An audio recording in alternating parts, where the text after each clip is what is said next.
O vídeo já vai começar, mas antes, não se esqueça de se inscrever e ativar as notificações.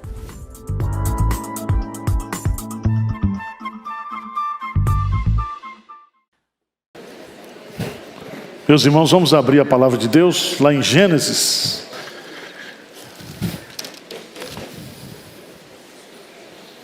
Capítulo 1 e o capítulo 2 de Gênesis.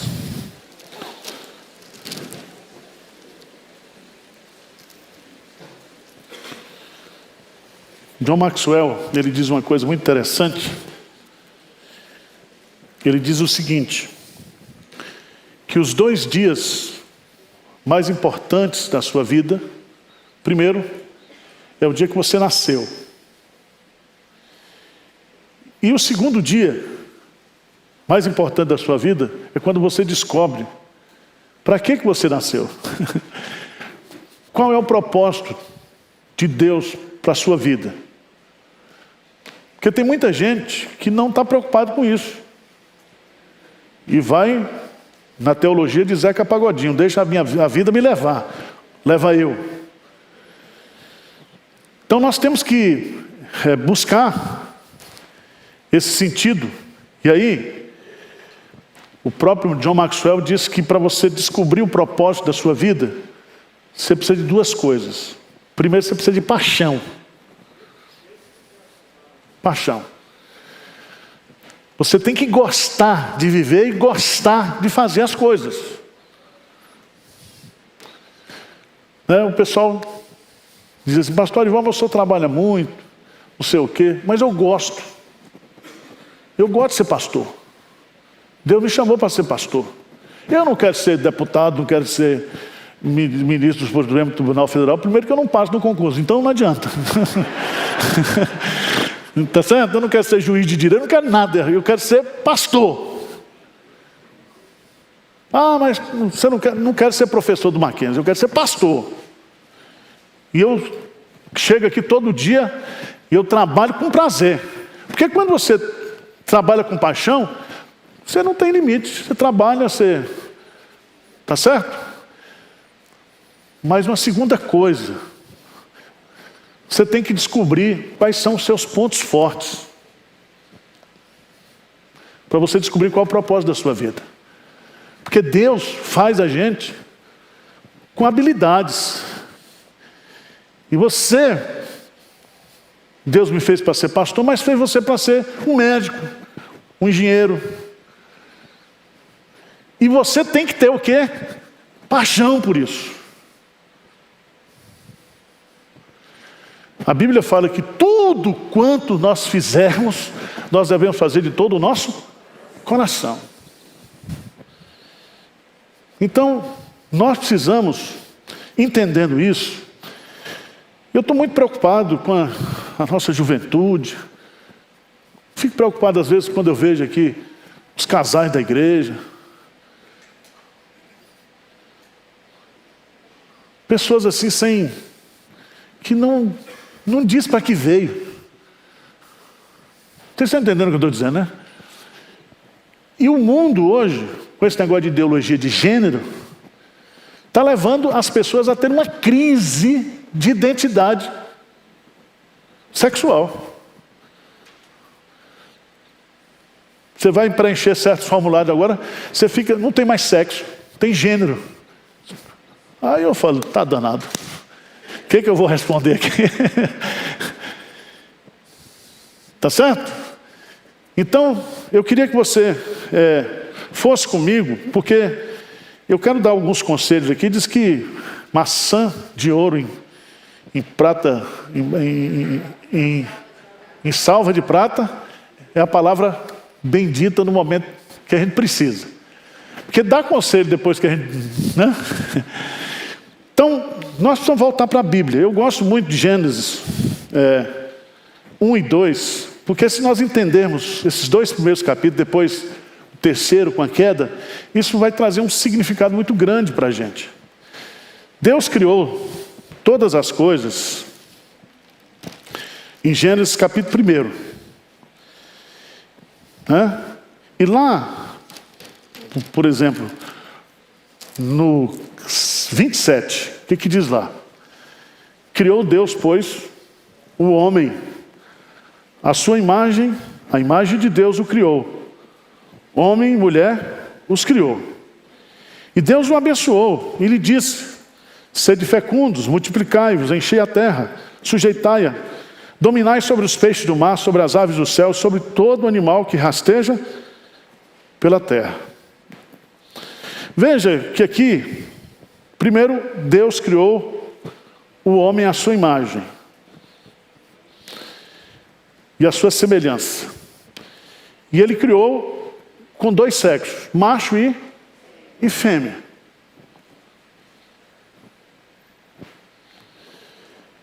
E lhe deu um mandato. O mandato da procriação, da perpetuação da espécie, encher a terra. E deu também para o homem o quê? A ordem para ele dominar a natureza. Para ele governar, ele ser uma espécie assim de síndico da terra, de co-governador da terra. Então cabe ao homem, e eu estou falando no sentido raça humana aqui, entender o seu papel, aquilo que Deus quer dele.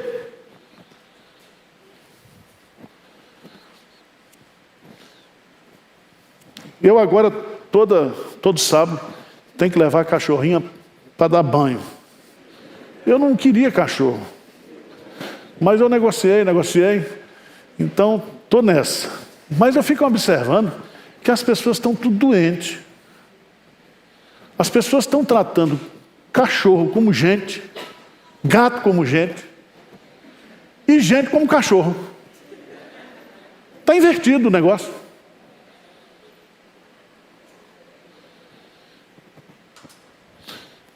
Até eu já estou conversando com o cachorro.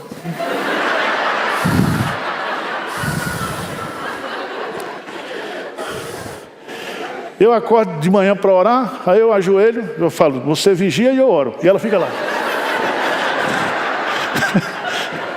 Não é vigiar e orar? Companheira de oração.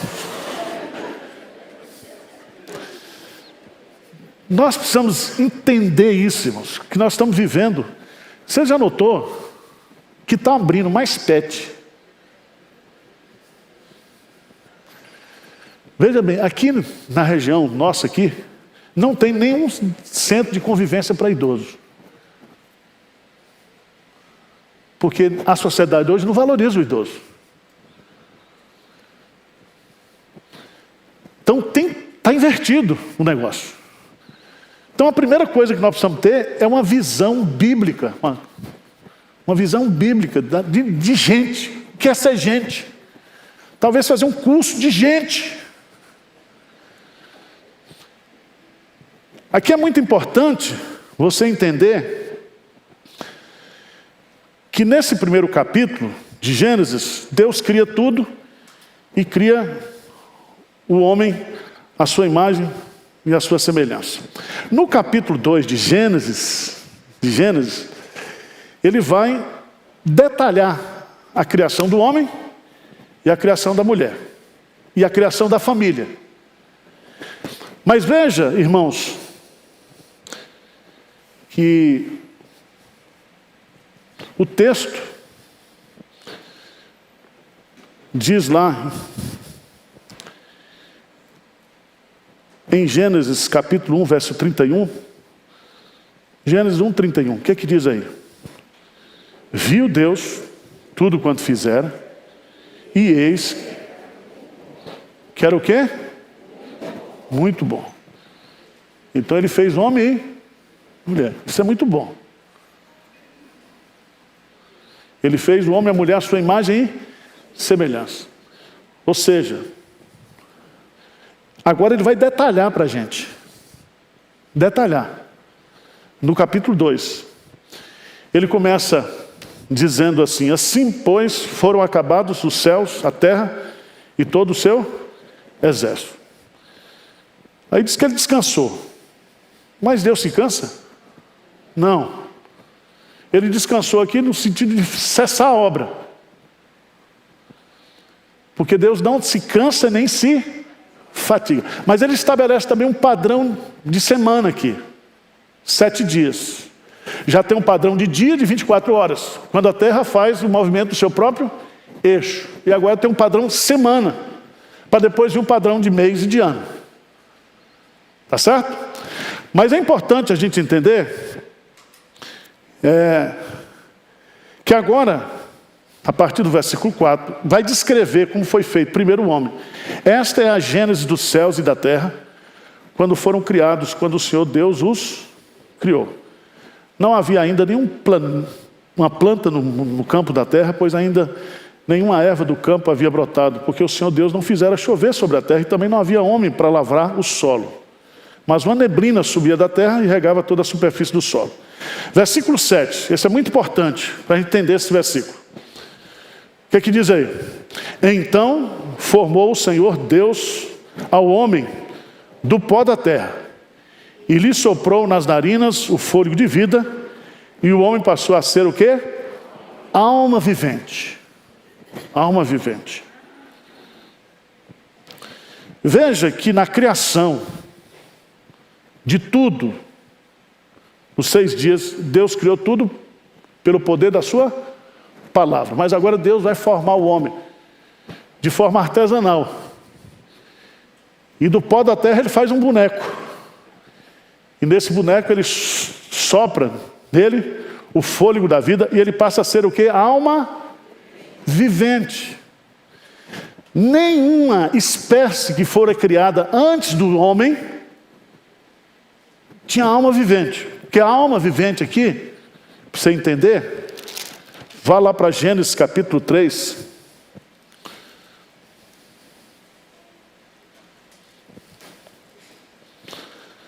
E você vai descobrir no versículo 19, diz assim: do suor do rosto comerás o teu pão, até que tornes a terra, pois dela foste o quê? Formado, porque tu és pó, e ao pó tornarás. Mas a alma, o corpo volta ao pó, mas a alma vai para Deus. O que significa isso? Significa que não tem salvação para bicho, tá? Se você quer, pastor, minha cachorrinha, se morrer, vai para o céu? Não vai. Ainda que o veterinário diga isso para você, mas não vai não. Porque a única espécie criada que tem alma vivente somos nós. Vocês estão entendendo? Logo, você precisa entender o conceito de ressurreição do corpo. Você acha que quando Cristo voltar, os cachorros ressuscitarão? As galinhas ressuscitarão? O que você acha?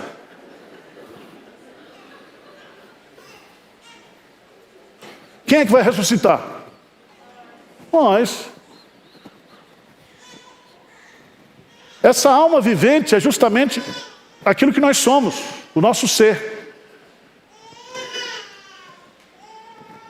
E se você observar bem, cada ser, ele é formado de forma singular. Não existe ninguém igual ao outro. Isso aí a ciência já prova hoje através do DNA. Não existe.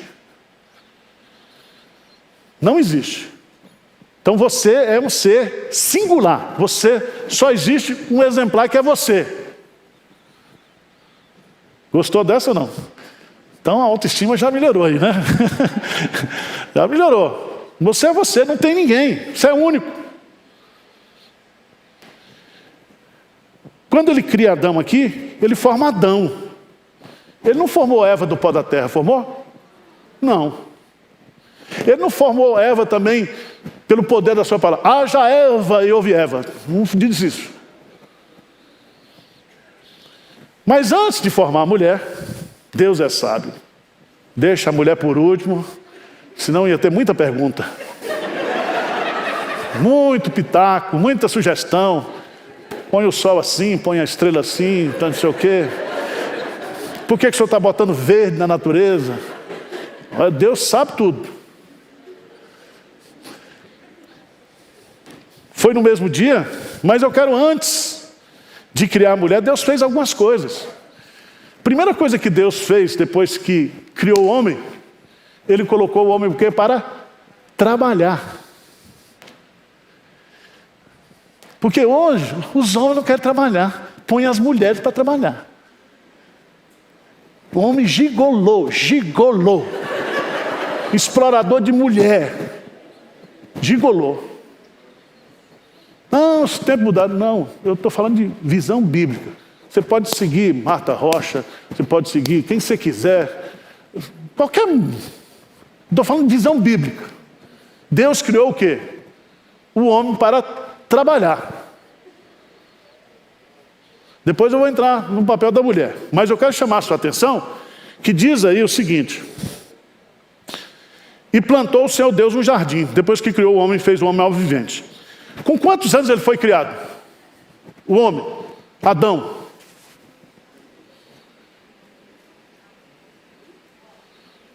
Hein? Ele era adolescente, jovem?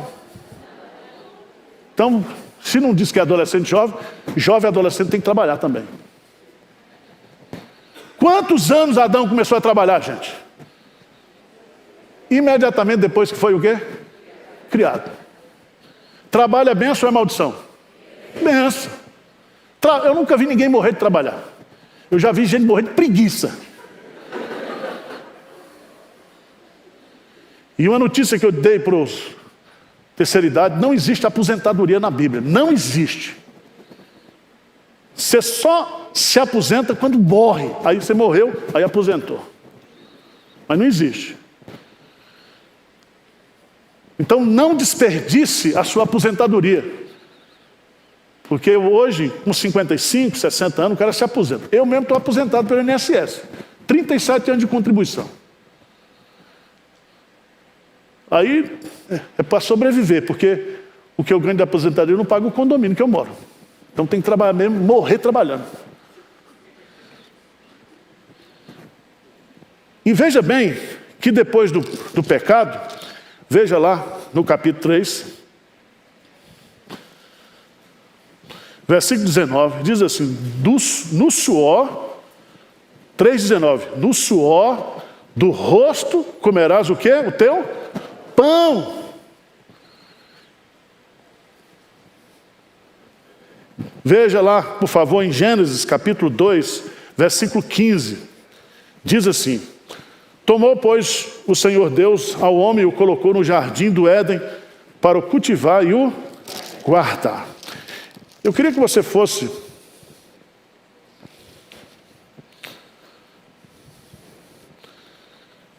em Gênesis capítulo 5.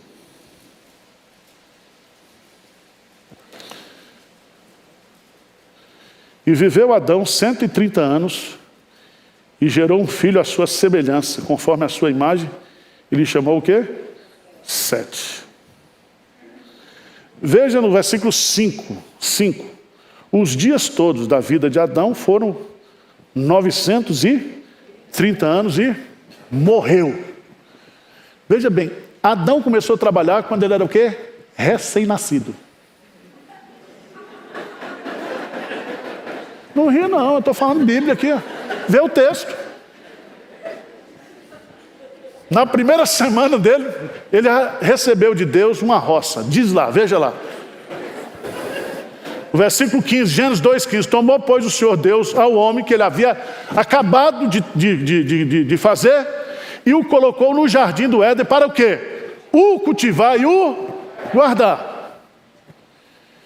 Então veja bem, meus irmãos, nós temos que colocar na cabeça das novas gerações que precisa trabalhar. Começa como menor aprendiz, não tem problema, começa com tarefas, mas tem que trabalhar.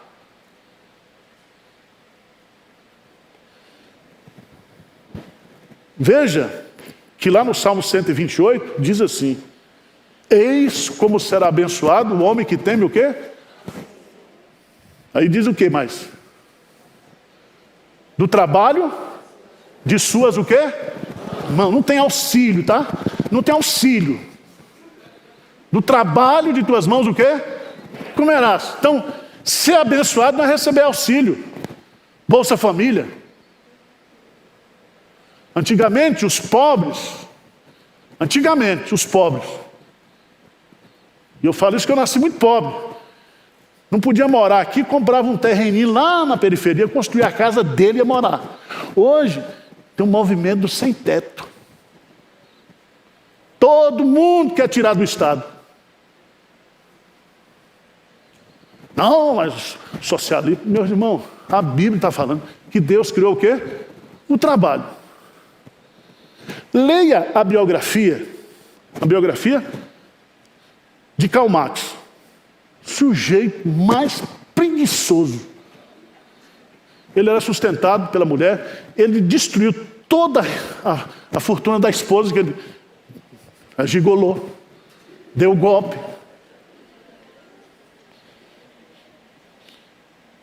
Deus está dizendo aqui, quando Deus diz, não furtarás, não roubarás, é porque Deus está reconhecendo o direito da propriedade. Do trabalho de tuas mãos comerás. Feliz serás e tudo te irá bem. Eis como será abençoado o homem que teme o quê? Ao Senhor. Adão era perfeito, Adão ainda não estava no pecado, ele caiu em pecado, depois Deus disse, do suor do teu rosto comerás. Então trabalho, tem que trabalhar. Eu estou vendo aqui na igreja, os jovens, eles não querem casar. Querem casar depois dos 30. Outro dia eu vi a menina quase, Ela disse assim, não, eu estou com 33 anos, estou terminando meu doutorado, conheço um rapaz nos Estados Unidos, vou me casar com ele, mas ele vai morar lá e eu vou morar aqui.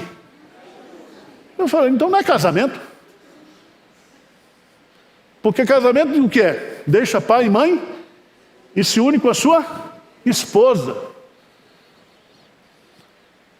Então eu queria chamar a sua atenção porque Adão aqui começou a trabalhar. Ele começou também a pagar a conta, ou não? Porque... hein? Talvez aqui ainda não tinha despesa, né?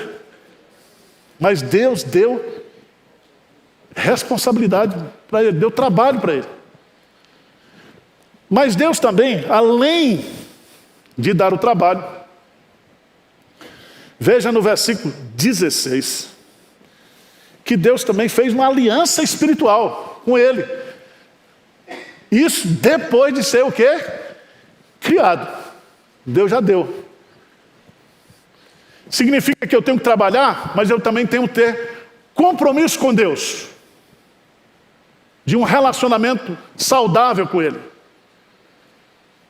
Porque tem gente que quando começa a trabalhar, deixa a igreja. Tem gente que se prejudica espiritualmente por causa do trabalho. Valoriza mais o trabalho do que o seu relacionamento com Deus. Mas veja lá que Deus chama ele. Tomou, pois, o Senhor Deus ao homem e o colocou no jardim do Éden para o cultivar e o guardar. E o Senhor lhe deu essa ordem. De toda a árvore do jardim comerás livremente. Mas a árvore do conhecimento do bem e do mal não comerás. Porque no dia que dela comeres, certamente o quê? Morrerás. Eu quero que você tenha uma vida de obediência. E Deus, na viração do dia, ia visitar Adão. Todo dia. Ele tinha comunhão com Deus. Ele tinha relacionamento com Deus. Ele tinha compromisso com Deus. Então, nós precisamos ter compromisso com Deus. Compromisso com as coisas de Deus. Nós temos que bater forte, porque parece que depois que o jovem, ele entra na universidade, ele se afasta, ele não quer mais compromisso com Deus, porque ele agora está tão inteligente.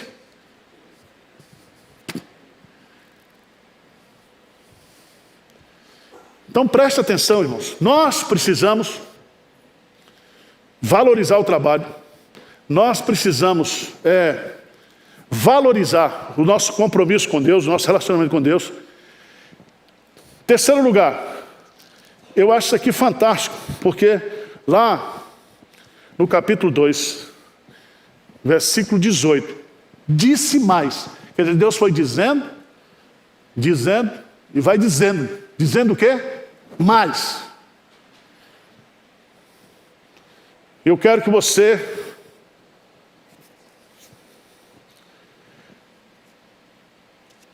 coloque nome em todos os bichos. O que é isso? Veja lá.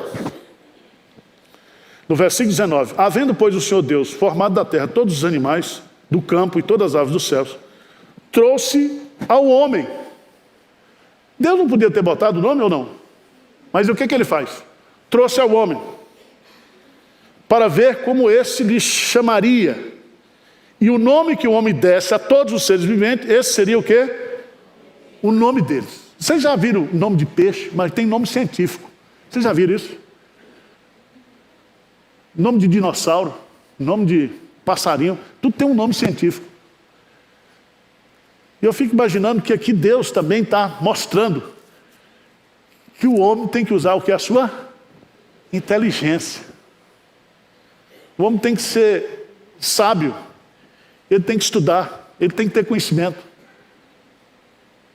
Deus valoriza o homem naquilo que ele é imagem e semelhança dele. Por isso que o culto a Deus tem que ser racional. Todo ser que respira e louve ao Senhor, ótimo, mas cada um segundo a sua espécie. O homem, ele foi feito a mais semelhança de Deus. Ele é o único ser que pode se relacionar com Deus por amor. Por isso que a síntese do relacionamento com Deus, da religião com Deus, é amar a Deus sobre todas as coisas e ao próximo como a si mesmo. Deus não pede isso da lagartixa, nem do crocodilo. Ele pede isso do homem, que foi criado à sua imagem, à sua semelhança. Então Deus vai mostrando para a gente aqui, por isso que você tem que estudar. E no mundo decaído, hoje, quem detém conhecimento, detém as melhores o quê? Oportunidades salariais. Vocês estão entendendo? O povo de Deus tem que estar na vanguarda do conhecimento. Lembra quando a nação americana foi criada, quando veio a reforma, de onde surgiu as universidades? Na reforma. Tinha uma antiga, mas foi lá na reforma. Os pioneiros americanos, depois que eles construíram a nação, as maiores universidades que nós temos hoje nos Estados Unidos foram fundadas por protestantes. Porque para nós, ciência e religião têm a mesma origem, que é Deus.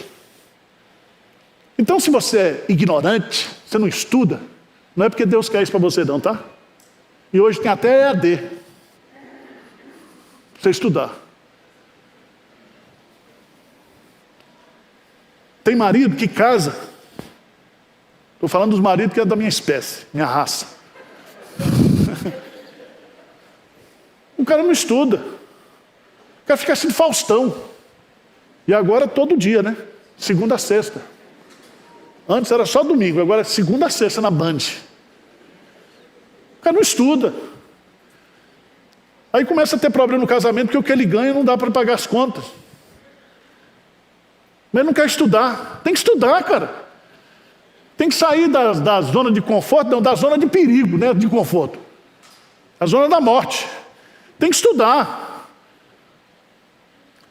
Porque é através do conhecimento, que você cresce, que você estabelece relacionamento, que você cada vez mais se parece com Deus. Por isso que depois de crente, tem uma ordem lá: crescei na graça e no conhecimento. O meu povo é destruído porque ele falta o quê? Conhecimento.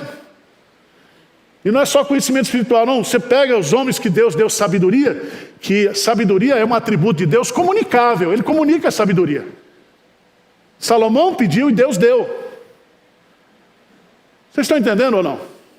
Então Deus chama o homem e pede o homem para nomear. Isso aqui é... Quem põe o nome é porque tem autoridade.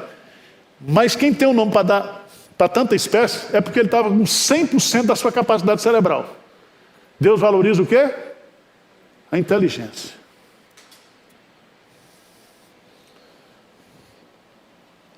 Mas vamos lá. Terceiro lugar. Deus criou o homem alma vivente. Deus colocou o homem para trabalhar. Deus chamou o homem e fez uma aliança espiritual com ele. Deus agora valoriza a inteligência do homem, mas Deus agora vai fazer a mulher. Com quantos anos Adão casou? No mesmo dia. Também ele foi compensado, porque ele ficou 800 anos com a mesma mulher. Dá para tu um negócio desse? E não tinha tintura de cabelo, não tinha nada, era a mesma. 800 anos. A gente faz uma festa quando completa 50 anos de casado, Adão já nasceu para casar. Por isso que o segundo Adão disse, eu topo tudo, pai. Cruz, prego, coroa de espinho. Agora, casamento não, 33 eu morro.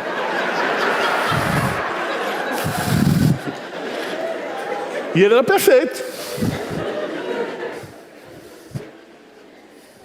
Vocês estão brincando, mas é sério. Agora veja que coisa linda. Deus vai fazer o homem Deus vai fazer a mulher do homem. Deus não faz um boneco, nem sopra. Deus faz aqui aquilo que chama hoje na ciência o quê? Uma clonagem, né? Tira lá da costela do homem, faz uma clonagem. Dá uma anestesia geral no Adão. E de repente, quando ele acorda, está aquela musa, aquela Gisele na frente dele, né? Eita costelinha boa, hein?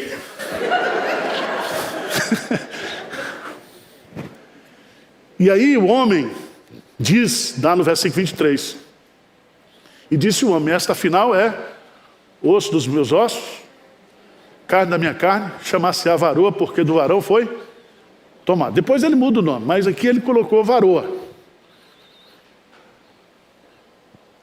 Aí eu pergunto para você, nós, como seres humanos, devemos ter preocupação com o casamento ou não?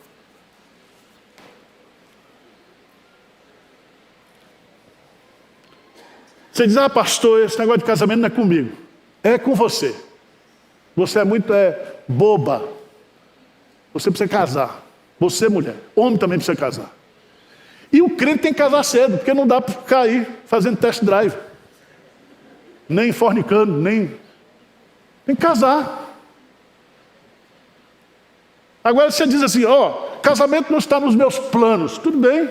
Deus tinha uma escolhida para você logo cedo. Aí você vai pegar só coisa bem usada lá na frente. Deus ia lhe dar uma costelinha de primeira. Não. Aí casa, depois dos 30. Aí aquela dificuldade para engravidar. Por quê? Porque Deus fez tudo certinho. Quanto mais nova, mais ela engravida melhor. Certo? Aí casou, tem que ter o quê? Filho.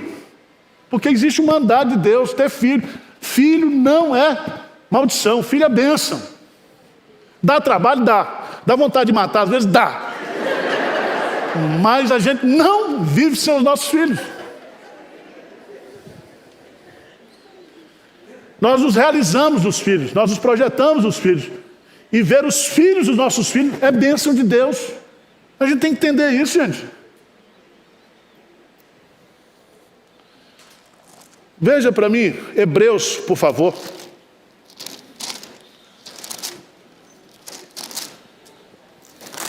Hebreus.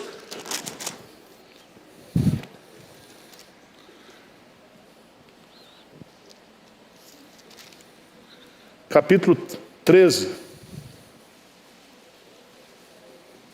Versículo 4.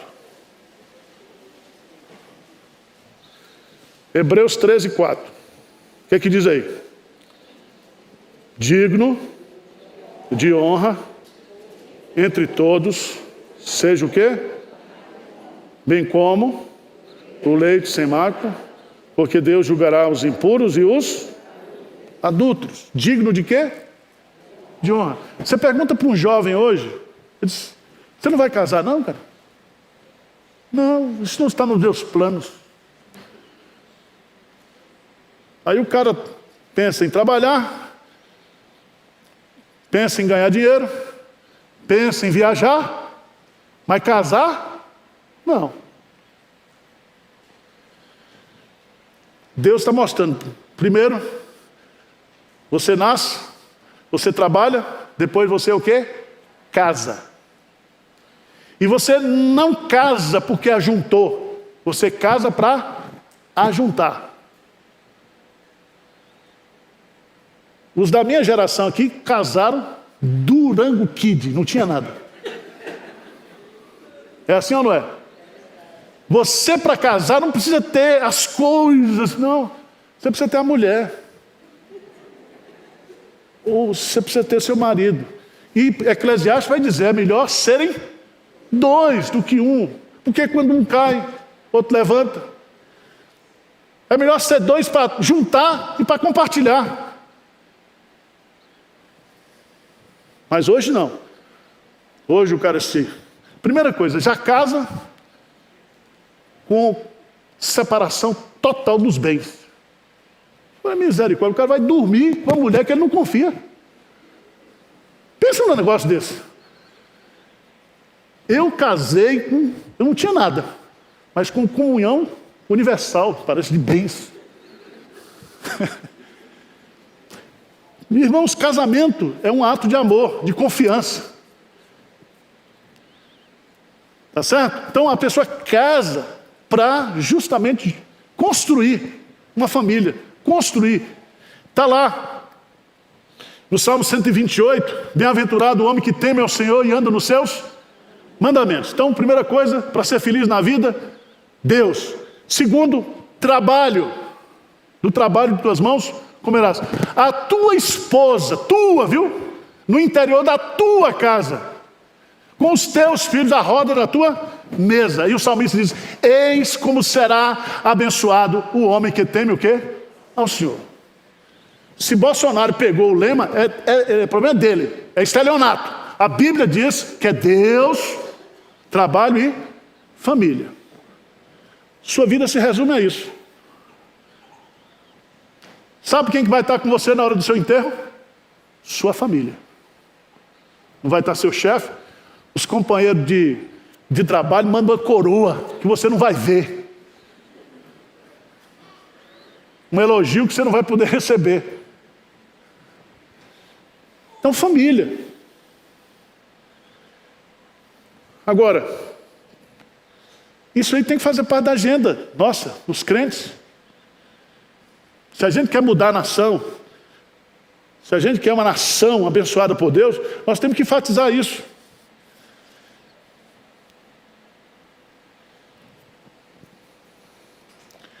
Há nos nossos arraiais,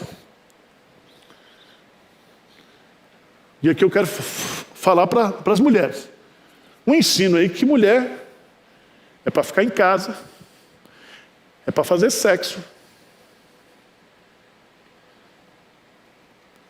Há muita gente querendo trazer o século XVI para nós hoje.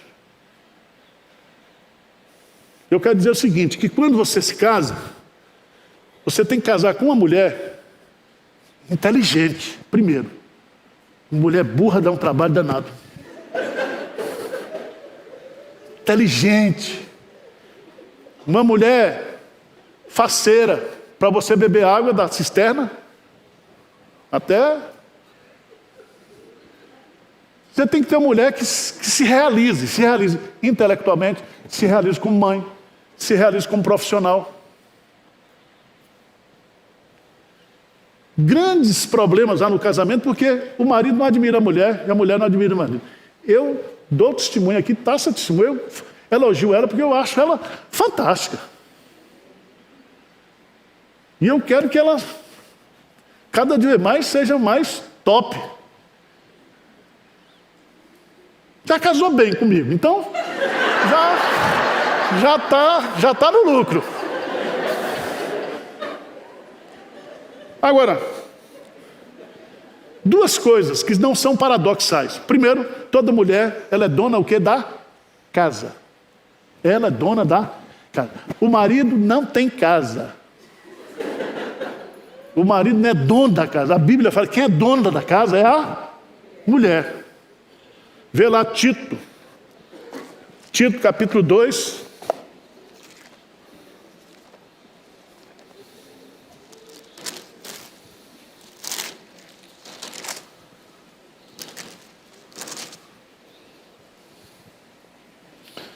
Diz aí, por favor, quando ele vai falar no capítulo 2, quanto às mulheres idosas, sessentonas aqui, semelhantemente que sejam sérias em seu proceder, não caluniadoras, não escravizadas a muito vinho, sejam mestras do bem, a fim de instruírem as jovens o quê? Recém-casadas, a amarem ao marido e aos seus filhos, a serem sensatas, honestas, boas donas o quê? De casa. As meninas não estão querendo casar hoje porque não querem tomar conta da casa. Os maridos agora é tudo cozinheiro. Tem marido aí que só não pare porque a mulher não deixa. Outra coisa que eu vou dizer para os maridos aí, proíba, se você está fazendo isso, tem uma moda agora que não é para crente. A mulher grávida de calcinha e o marido beijando a barriga. E põe no Instagram, na internet. Isso é um descaramento. Está expondo a esposa dele. Eu não sei se vocês gostam disso, vocês já viram isso ou não? Tá, ainda põe o nome do bebê, eu te amo, e o tonto lá beijando. E o mundo vendo a mulher dele de calcinha. E calcinha preta ainda.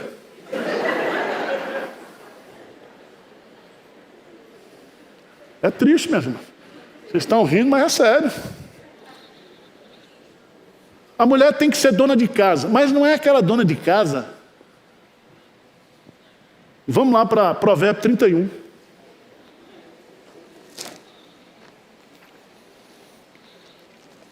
Provérbios 31.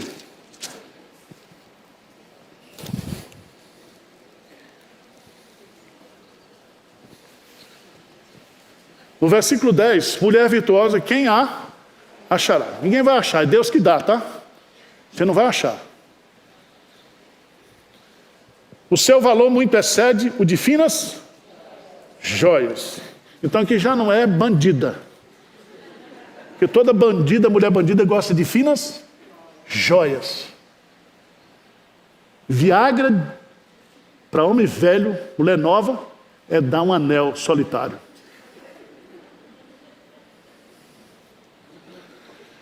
O seu valor muito excede o de finas joias. O coração do seu marido confia nela. Irmãos, se o marido não confiar na mulher, vai confiar em quem?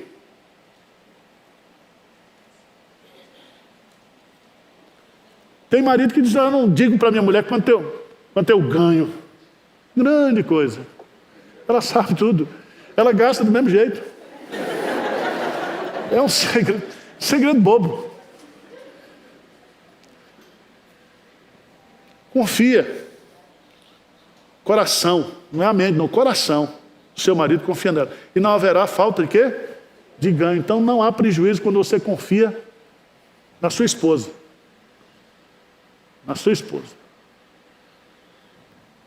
Aí diz claramente aqui, ela faz bem e não mal todos os dias da sua vida. Busca lã e linho, de bom grado, trabalha com as mãos. Então mulher o quê? Trabalha, tá? Trabalha. E diz aí, é como um navio mercante, de longe traz o seu pão e ainda à noite já se levanta, dá mantimento à sua casa, tarefa às suas servas. Isso aqui está meio difícil hoje. Quando o caso vai morar em 50 metros quadrados, não tem dinheiro também para pagar uma serva. É assim? Não tem dinheiro. Se você tem condição de contratar uma faxineira, já está bom. Mas veja que aqui, ela examina uma propriedade, ela adquire, ela planta uma vinha com as rendas do seu trabalho.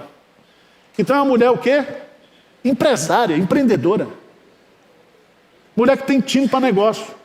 Eu vejo isso sim, que os casamentos que têm mais prosperidade material é quando a mulher tem esse tino aí. Porque o homem é tonto. Mas quando tem uma mulher sábia, por isso que a mulher sábia edifica a sua casa. Essa mulher aqui é a mulher que Deus quer dar para a gente. Diz o texto aí, que ela cinge os ombros de força, fortalece os braços, ela percebe o seu ganho que é bom, a sua lâmpada não se apaga de noite, Ela estende as mãos ao fuso, mãos que pegam na roca, abre mão ao aflito e ainda estende ao necessitado. No tocante à sua casa, porque ela é dona da casa, ela faz tudo isso e toca a casa.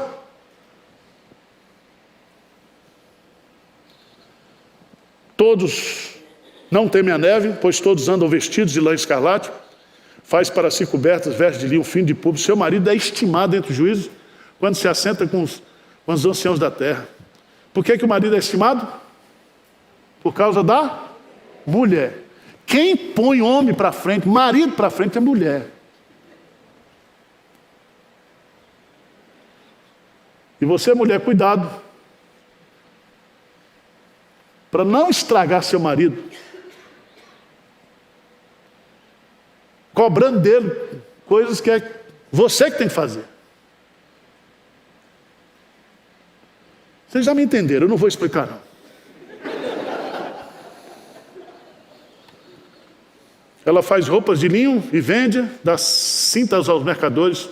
A força e a dignidade são os seus vestidos. E quanto ao dia de amanhã, não tem preocupações. Fala com sabedoria e a instrução da bondade está na sua língua. Atende ao bom andamento da sua casa e não come o pão da preguiça. Pior coisa é a mulher preguiçosa. A casa suja. Os meninos mal vestidos. Os filhos. Marido encebado. Mulher preguiçosa.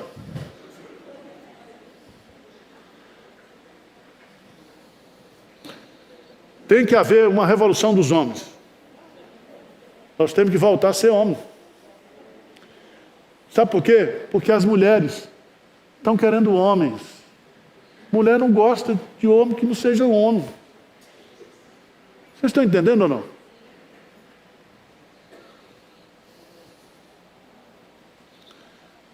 Eu acho isso aqui fantástico, que diz, enganosa é a graça e vã a formosura. Mas a mulher que teme ao Senhor, essa será o quê? Louvada. Então, o sucesso dessa mulher é porque ela teme o quê? Ao Senhor. E o temor ao Senhor é o princípio da sabedoria. Então eu queria chamar a atenção das meninas aí, né? Vamos casar, mas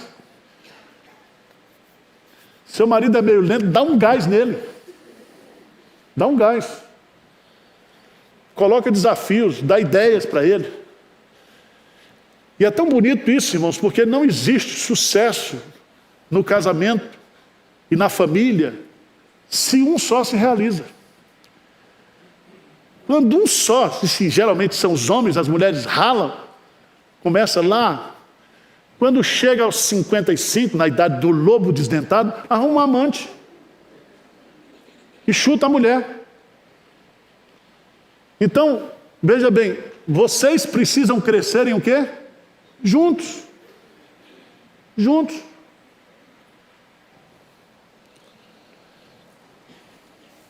Vamos voltar lá para Gênesis.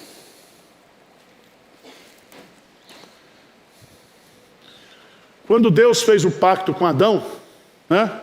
E o Senhor Deus lhe deu essa ordem: toda árvore do jardim comerás livremente. A mulher não tinha sido o quê? Criada ainda. Então a mulher não participou desse pacto. Tá ligado? Aí Deus cria a mulher. E o diabo, ao fazer a tentação, ele vai como vendedor de apartamento. Vai na mulher. Se a mulher cair, o homem cai junto.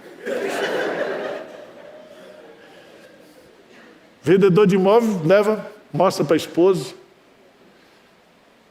Se a esposa gostou, filho, você não tem mais paz. É aquele, é aquele, é aquele, é aquele. É aquele. Ah, não, naquele. Eu vou pedir emprestado do meu pai, meu irmão, eu vou. Nem dá um jeito. É um inferno.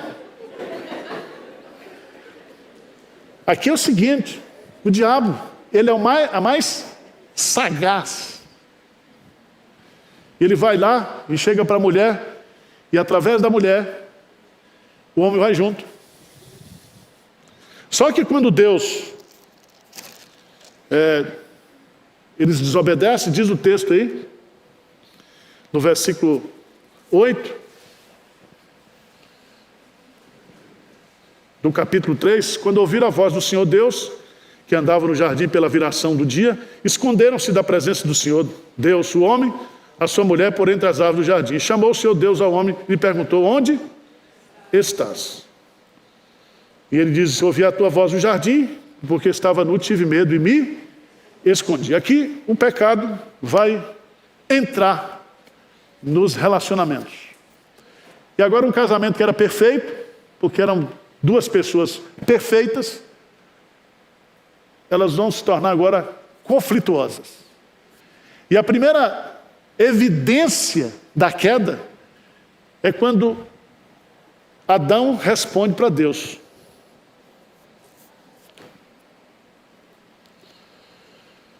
Versículo 12, lê comigo aí. Então disse o homem: a mulher que me deste por esposa, ela me deu a árvore e eu o quê? O que ele está dizendo? A culpa é do Senhor. A culpa é do Senhor. A mulher que me deste, já está jogando a responsabilidade toda para a mulher. Aqui começa a guerra do sexo.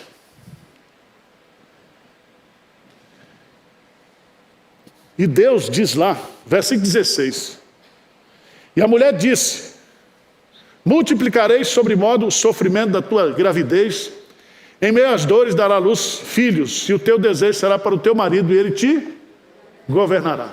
Isso aqui é um crime para a mulher, porque a mulher quer mandar, a mulher quer governar, mas Deus diz: não, o homem vai governar. Pronto, a confusão está feita.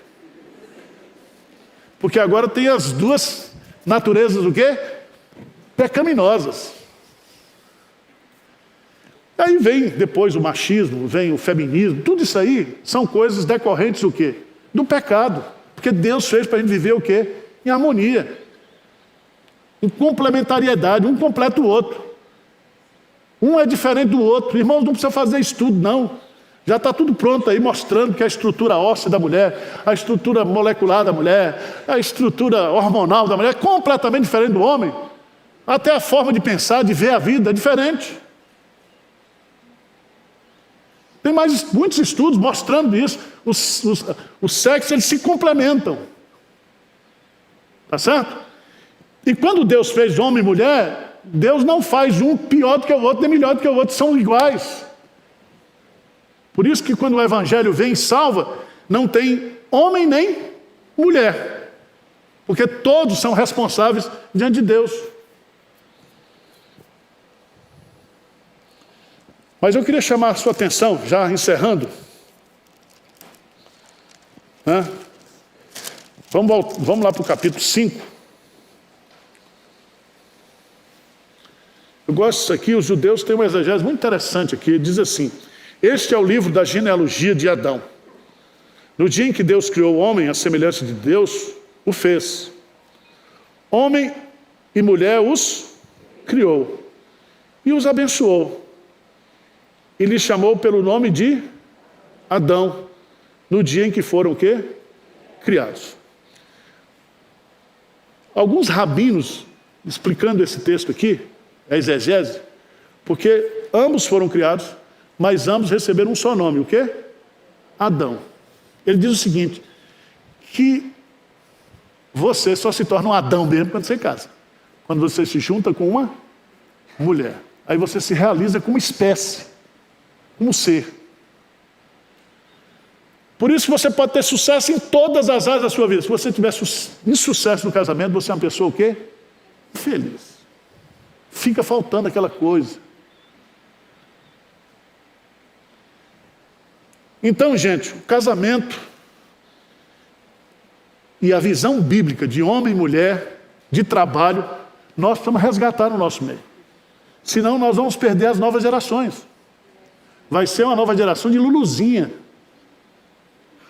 Por isso nós estamos colocando homens para dar aula no departamento infantil. Nós precisamos ter uma visão bíblica e passar essa visão bíblica para as novas gerações. Porque o que a gente tolera hoje, a nossa geração tolera, suporta, a próxima geração vai aceitar tranquilamente. É tudo normal.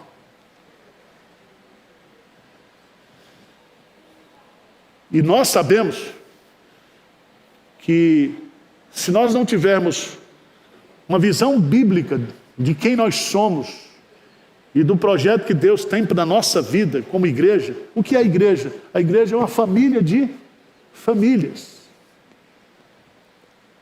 E nós precisamos orientar os nossos jovens para que eles sigam o modelo bíblico, a visão bíblica. Porque a vida é muito curta. Eu estou com 57 anos. Eu casei acho que com 22 para 23. Então eu estou com 57 anos, tendo o privilégio de conviver com minha neta de 2 anos. Isso não é uma bênção? Certo? Toda fase da vida tem os seus prazeres. Quando eu me casei com 22, fazia muito sexo. Hoje é de vez em quando. Mas já tem outras alegrias. A alegria de cozinhar, né, Caruso? A alegria de receber.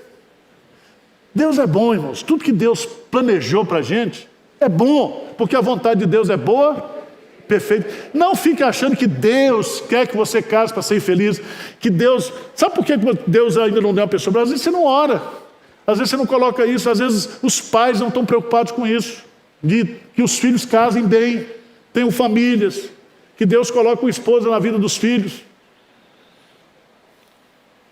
Então tá bom. Terminou. Vamos orar?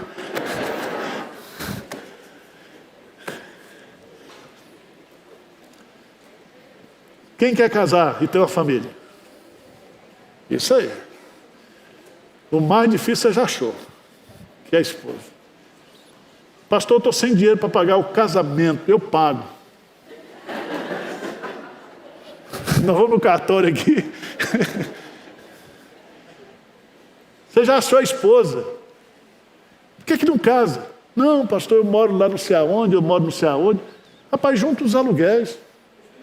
E dorme juntinho todo dia. Vocês vão ficar tentando um ao outro. Você já achou a mulher? Casa. Vamos ficar de pé e vamos orar?